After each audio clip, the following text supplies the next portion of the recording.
ରାବଣର ମରଣରେ ରାମାୟଣର ଏକ ବହୁଚର୍ଚ୍ଚିତ ଚରିତ୍ରର ଅବସାନ ଘଟିଥିଲା।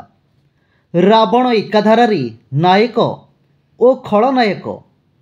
ପୁତ୍ର ମହାବୀର ମେଘନାଦର ମୃତ୍ୟୁ ପରେ ରାବଣ ଅତ୍ୟନ୍ତ ଅସ୍ଥିର ହୋଇପଡ଼ିଥିଲା। ତାହାର ସମସ୍ତ ମନ୍ତ୍ରୀ, ସେନାପତି, ଭାଇ, ବନ୍ଧୁ, ପୁତ୍ର ଆଦି ମୃତ୍ୟୁ ମୁଖରେ ପଡ଼ିସାରିଥିଲେ। ତଥାପି ଅହଙ୍କାରର ବଶବର୍ତ୍ତୀ ହୋଇ ରାମଙ୍କ ଶରଣାପନ୍ନ ହେବା ବଦଳରେ ସେ ରାମଙ୍କ ସହିତ ଯୁଦ୍ଧ କରିବା ପାଇଁ ପ୍ରସ୍ତୁତ ହୋଇ ଯୁଦ୍ଧଭୂମିରେ ପହଞ୍ଚିଲା। ଦୁହିଁଙ୍କ ମଧ୍ୟରେ ଭୟଙ୍କର ଯୁଦ୍ଧ ଚାଲିଲା। ରାମଙ୍କର ଅନେକ ବାନର ସେନାକୁ ରାବଣ ମୂର୍ତ୍ତାହତ କଲା। ଏହା ଦେଖି ପ୍ରଭୁ ଶ୍ରୀରାମ ଶରନିକ୍ଷେପ କରି ରାବଣର ଶିରଚ୍ଛେଦନ କରିବାକୁ ଲାଗିଲେ। କିନ୍ତୁ ଆଶ୍ଚର୍ଯ୍ୟର କଥା, ବାରମ୍ବାର ଶିରଚ୍ଛେଦନ କଲେ ମଧ୍ୟ ତାର ମୃତ୍ୟୁ ହେଉନଥାଏ। ବରଂ ଗୋଟିଏ ପରେ ଗୋଟିଏ ଶିର ଭୂତଳଶାୟୀ ହେବା ପରେ ପୁଣି ଆସି ରାବଣର ସ୍କନ୍ଧ ମଣ୍ଡନ କରୁଥାଏ। ଶିରଚ୍ଛେଦନ କରି କରି ପ୍ରଭୁ କ୍ଳାନ୍ତ ହୋଇପଡ଼ିଲେ। ଆକାଶ ମଣ୍ଡଳରେ ରହି ଯେଉଁ ଦେବତା ଓ ସିଦ୍ଧ ସାଧକମାନେ ଏହି ଦୃଶ୍ୟ ଦେଖୁଥିଲେ, ସେମାନେ ମଧ୍ୟ ରାବଣର ମୃତ୍ୟୁ ନ ହେବାରୁ ଦୁଃଖ ପ୍ରକାଶ କରୁଥିଲେ। ଏହି ସମୟରେ ରାମ ବିଭୀଷଣଙ୍କ ଉପରେ ଦୃଷ୍ଟିପାତ କଲେ।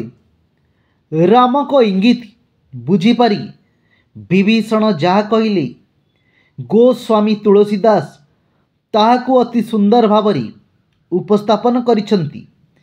ନାଭିକୁଣ୍ଡ ପୀୟୁଷ ବସୟାଙ୍କେ ନାଥ ଜିୟତ ରାବଣୁ ବୟତେଙ୍କେ ସୁନତ ବିଭୀଷଣ ବଚନ କୃପାଲା ହରସି ଗହେ କରବାନ କରାଲା।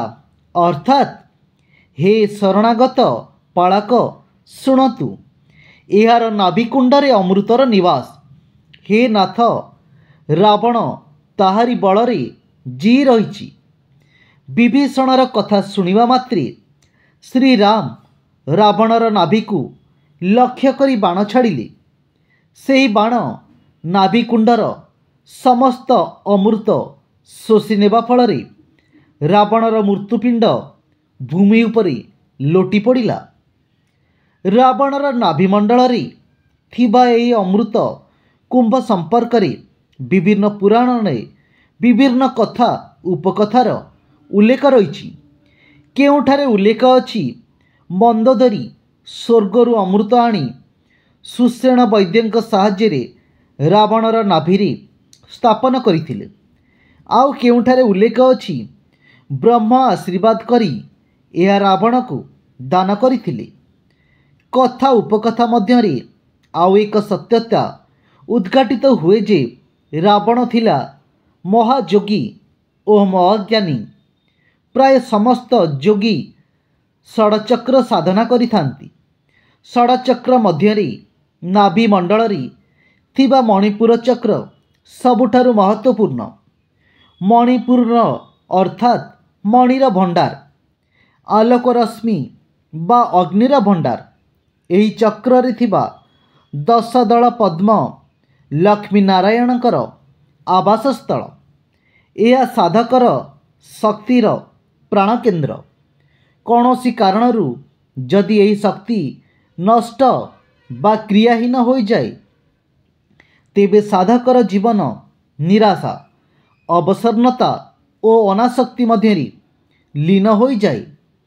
ତାହାର ଇଚ୍ଛାଶକ୍ତି, କ୍ରିୟାଶକ୍ତି, ମାୟାଶକ୍ତି ସବୁକିଛି ଲୋପ ପାଇଯାଏ, ଯାହା ମଣିପୁର ମଣିଭଣ୍ଡାର ବା ନାଭିର ଅମୃତ ଭଣ୍ଡାର ମଧ୍ୟରେ ସଞ୍ଚିତ ହୋଇ ରହିଥାଏ।